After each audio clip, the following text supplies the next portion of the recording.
Berbicara soal uang, sepertinya kita semua suka dengan benda yang satu ini, apalagi yang warnanya merah.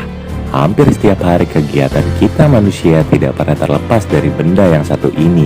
Kita selalu mencari cara untuk mendapatkannya, tidak peduli seberapa banyak keringat yang telah bercucuran demi mendapatkan benda ini. Tidak peduli seberapa sering otak kita terperas hanya untuk mendapatkan lembaran-lembaran bergambar dan bernominal itu. Orang paling malas sekalipun akan cepat bergerak ketika diiming-imingi oleh benda ini. Bahkan tidak sedikit orang yang menggunakan cara-cara jahat, kotor, licik, dan bahkan merugikan orang lain hingga jiwa melayang hanya karena benda yang terbuat dari kertas itu. Lucunya lagi, ada kelompok yang katanya bermoto anti kemapanan, namun mereka setiap hari terlihat di lampu merah untuk mengamen berharap sedikit pemberian dari orang-orang yang melintasi jalan untuk mendapatkan uang dari mulai sehabis subuh hingga malam hari. Harga diri pun kadang terabaikan demi kertas itu. Kenapa kertas-kertas yang lain tidak kita dewakan juga seperti halnya kertas yang bernama uang ini? Kenapa hanya kertas ini yang bisa membuat kita melakukan hal apapun demi mendapatkannya? Kenapa bukan kertas HVS saja yang setiap hari kita cari-cari? Kita hidup selalu membutuhkan benda ini setiap hari, dan bahkan jika tidak ada benda ini, kita bisa saja mati. Dari mulai bangun tidur dan mandi, semua alat-alat mandi yang kita gunakan mulai dari sabun, sampo, pasta gigi, dan lain-lain semua dibeli menggunakan uang. Lalu kita sarapan membeli makanan dengan uang, kita menyeruput segelas kopi juga dibeli dengan uang. Kita pergi bekerja mencari uang, tapi masih juga butuh uang untuk transportasi. Bayangkan jika kita tidak memiliki uang sepeser pun, maka mungkin saja matilah kita. Apa sebenarnya yang membuat benda ini menjadi begitu berharga untuk kita? Padahal jika ditinjau dari nilai bahan untuk pembuatan uang tersebut, mungkin nilainya hampir tidak ada.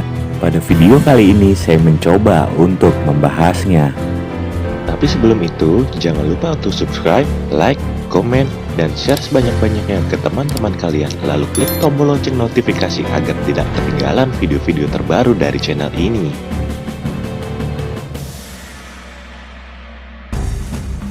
Pada awalnya, kita manusia menggunakan sistem barter sebagai alat tukar untuk memenuhi kebutuhan. Barter adalah tindakan memperdagangkan barang atau jasa antara dua pihak atau lebih tanpa menggunakan uang atau media moneter, seperti kartu kredit misalnya. Intinya, barter melibatkan penyediaan satu barang atau jasa oleh pihak dengan imbalan barang atau jasa lain dari pihak lain. Sejarah barter diperkirakan muncul pada 6000 tahun sebelum Masehi dan diperkenalkan oleh suku Mesopotamia. Kemudian sistem barter ini diadopsi oleh orang Fenisia. Misalnya, jika kita ingin membeli sapi dan kita mempunyai banyak beras, maka beras yang kita punya itu bisa ditukarkan dengan sapi. Tapi sistem ini pada akhirnya menjadi masalah karena tidak selalu barang yang kita punya sedang dibutuhkan oleh orang yang memiliki barang yang kita inginkan. Begitupun sebaliknya. Akhirnya sistem barter ini digantikan dengan commodity currency. Masih sama-sama menggunakan barang, namun barang tersebut harus sudah bisa diterima secara umum sebagai media pertukaran maupun sebagai suatu standar nilai yang digunakan dalam pertukaran barang oleh masyarakat. Biasanya berupa barang dasar yang dibutuhkan oleh banyak orang, misalnya kopi, garam, dan coklat. Kelemahan uang komoditas adalah mudah rusak sehingga tidak dapat disimpan dalam jangka waktu yang lama. Karena mudah rusak itulah mungkin manusia di masa itu akhirnya berpikir untuk menggantikan dengan sesuatu yang lebih kuat, tidak mudah rusak seperti emas dan perak. Emas dan perak disepakati sebagai barang berharga. Emas merupakan zat yang tidak lekang oleh waktu, tidak bisa dihancurkan bahkan oleh api terpanas sekalipun. Emas memang bisa meleleh, bisa berubah bentuk, tapi emas tidak bisa dihilangkan dari bumi. Emas juga merupakan barang yang bersifat langka. Ini membuat emas sangat cocok sebagai alat pengumpul kekayaan. Lalu, semenjak saat itulah manusia mulai menggunakan emas dan perak sebagai alat tukar atau currency. Dengan hadirnya emas dan perak inilah akhirnya kegiatan jual beli semakin mudah untuk dilakukan. Kegiatan jual beli yang semakin mudah berdampak pada semakin majunya perekonomian. Dan tentunya semakin maju perekonomian juga berdampak pula pada semakin majunya peradaban manusia. Lalu, kenapa emas dan perak ini akhirnya digantikan dengan uang kertas? Ya, disinilah teori konspirasinya dimulai. Mungkin emas dan perak memang membuat kegiatan jual beli semakin mudah, berdampak pada majunya perekonomian juga peradaban. Akan tetapi, tetap ada juga masalah yang muncul karena emas dan perak tidak mudah untuk dibawa-bawa kemana-mana, dikarenakan benda ini terbilang cukup berat. Uang kertas pertama kali datang dari ide brilian di Cina pada masa dinasti Tang membuat kertas IOU. Ya, IOU merupakan uang kertas pertama di dunia. Uang ini dibackingi oleh barang-barang berharga dari tokoh-tokoh pemerintah yang bisa dipakai untuk membeli barang-barang dari tokoh-tokoh pemerintahan. Uang kertas ini yang ditukarkan dengan emas dan perak dijamin sama. Ingat, dijamin sama. Antara uang yang beredar dengan emas dan perak yang tersimpan itu nilainya dijamin sama. Jadi kalau uang yang beredar senilai 1 triliun misalnya, maka nilai dari emas dan perak yang tersimpan juga 1 triliun. Patokan kekayaan tetap berada pada emas dan perak, bukan pada uang kertas, karena kita tidak akan bisa mempunyai uang kertas yang bernilai besar jika simpanan emas dan perak kita tidak sebesar itu. Di sini masih balance antara emas dan perak dengan uang kertas yang beredar. Masalahnya mulai muncul pada saat Eropa juga mulai melakukan hal yang sama. Namun jika di Cina uang dikeluarkan oleh pemerintah, bedanya di Eropa uang ini dikeluarkan oleh bank-bank sentral dan bukan pemerintah, dengan konsep yang masih sama dengan IOU. Dalam bahasa Inggris, IOU yang artinya saya hutang ke kamu. Bank sentral mengeluarkan banknotes yang nilainya setara dengan emas atau perak yang disimpan oleh masyarakat. Pada awalnya mungkin masih setara nilainya dan tidak ada masalah. Namun berjalannya waktu, bank-bank sentral tersebut bahkan mengeluarkan banknotes tanpa backingan dari emas dan perak lagi, tapi hanya dengan modal dengkul istilahnya. Pada masa itu, orang-orang masih menganggap bahwa banknotes yang mereka punyai merupakan representasi dari simpanan emas atau perak yang mereka miliki. Padahal pada kenyataannya mereka benar-benar hanya memegang sebuah kertas yang sejatinya tidak bernilai apa-apa. Mereka dibohongi oleh kebohongan besar pada masa itu. Uang-uang kertas ini terus-menerus diproduksi tanpa backingan emas, hingga akhirnya pada tahun 1971, Presiden Richard Nixon Amerika, tepatnya 50 tahun yang lalu, dan mulai hari itu Amerika The Fed terang-terangan bahwa uang tidak lagi dicetak dengan backingan emas atau perak, tapi hanya dengan modal dengkul. Dan di hari itu lahirlah konsep yang namanya fiat money.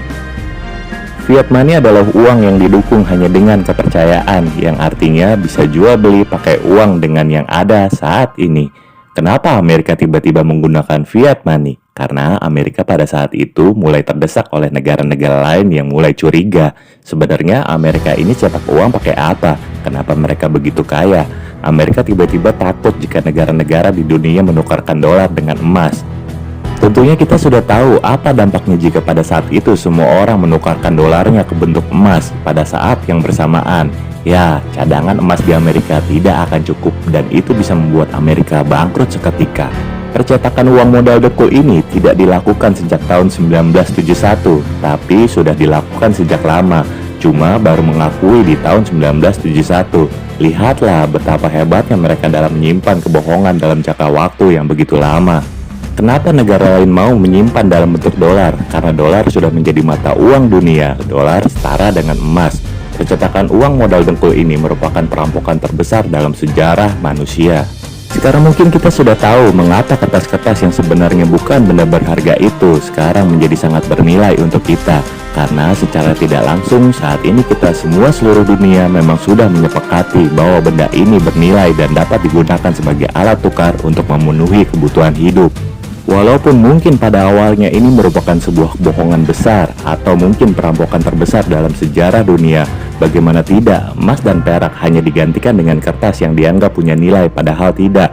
Tapi, lagi-lagi, kita semua memang sudah sepakat dan saya yakin semua orang-orang yang saat ini masih hidup sudah mengenal uang kertas sebagai alat tukar bahkan dari kita baru dilahirkan. Apakah ini adalah sebuah konspirasi? Kalau menurut saya ini bukanlah konspirasi, namun ini sesuatu yang memang harus terjadi. Dan secara alami hal ini pasti akan terjadi. Tinggal soal siapa yang paling dulu mempeloporinya. Kenapa? Ya, saya akui pada awalnya ini merupakan sebuah kebohongan besar dan mungkin bisa dikatakan sebagai perampokan terbesar di dunia. Akan tetapi, coba kita bayangkan jika kebohongan itu tidak pernah terjadi. Pertama, hal yang paling dasar jika kita masih menggunakan emas dan perak sebagai alat tukar, sudah kita paparkan di atas bahwa emas dan perak tidak mudah dibawa kemana-mana karena cukup berat. Bayangkan saja jika Anda mengisi dompet Anda dengan emas dan perak. Lalu, bagaimana jika kita ingin membeli roti AOK, roti warung yang sempat viral itu seharga senilai Rp3.000? Harus kita apakan emas kita agar nilainya setara dengan Rp3.000? Digerus menjadi serpihan kecil-kecil begitu? Sepertinya itu akan sangat merepotkan. Atau jika kita masih menggunakan uang kertas yang nilainya masih merupakan representasi dari emas yang tersimpan, bukan seperti sekarang yang hanya modal dengkul katanya, yang mana itu berarti nilai emas di seluruh dunia ini harus bisa senilai atau lebih besar daripada produk yang diproduksi baik itu berupa barang maupun jasa di seluruh dunia. Mungkin kita semua sudah tahu bahwa kegiatan perekonomian di zaman sekarang ini sudah begitu kompleks. Semakin maju peradaban manusia, maka akan semakin kompleks kegiatan perekonomiannya. Contohnya sekarang ini bahkan bukan hanya barang nyata yang diperjualbelikan, tapi juga produk digital, pembelian pulsa dan kuota internet misalnya, pembelian game, pembelian aplikasi, dan masih banyak lagi produk yang diperjualbelikan di zaman sekarang ini yang tentunya tidak ada pada zaman dulu. Apakah nilai emas di seluruh dunia ini cukup? Apalagi ditambah populasi manusia bertambah jauh semakin besar dan lebih besar lagi dari hari ke hari. Jika masih berpatokan dengan emas, cukupkah nilainya untuk populasi seluruh umat manusia di era sekarang yang jumlahnya sekitar 8,2 miliar jiwa? Saya rasa jawabannya adalah tidak cukup. Kita tahu bahwa emas adalah barang langka, tidak seperti kertas yang dapat kita temukan di mana saja. Jadi, saya berkesimpulan bahwa fiat money memang adalah yang paling cocok digunakan sebagai alat tukar di zaman yang akan selalu semakin berkembang ini. Juga kegiatan perekonomian yang akan semakin berkembang dan kompleks, serta populasi manusia yang bertambah besar, dan tentunya semua manusia pasti butuh alat tukar untuk memenuhi kebutuhan hidup.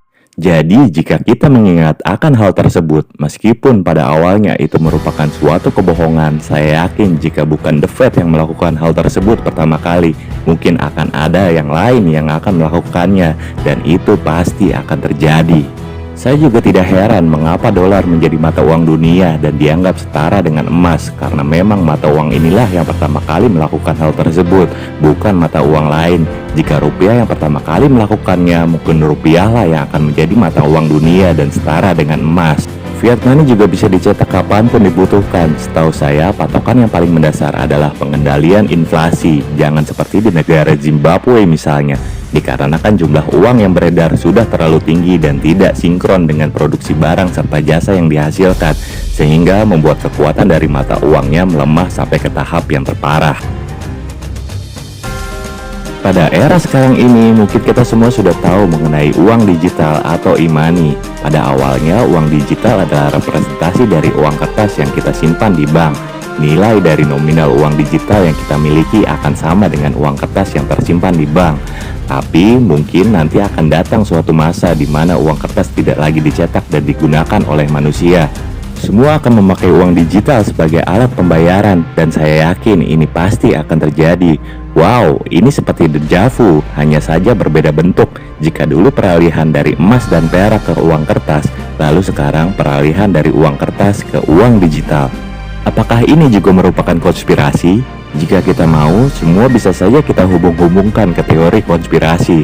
Peralihan dari uang komoditas menjadi emas dan perak juga bisa saja menjadi teori konspirasi. Bagaimana mungkin benda yang bermanfaat seperti garam sebagai salah satu bumbu masak digantikan dengan emas, benda yang sama sekali tidak ada manfaatnya kecuali untuk perhiasan? Dibuat sebagai palu untuk mengetuk paku juga tidak mungkin, lebih baik menggunakan besi daripada emas. Emas dan perak menjadi dianggap berharga ketika seluruh dunia memang telah menyepakatinya bersama bahwa itu adalah benda berharga. Betul begitu? Ya, pada kenyataannya memang begitu. Sesuatu dianggap berharga karena memang seluruh dunia telah menyepakatinya.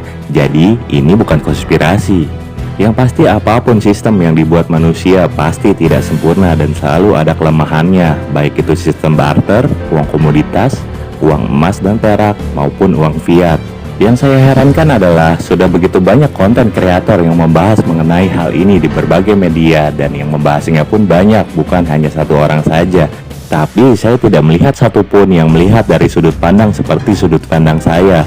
Semua yang saya tonton kebanyakan hanya berfokus pada teori konspirasinya saja, tanpa melihat dari sudut pandang lain, bahwa hal itu memang harus terjadi dan pasti terjadi.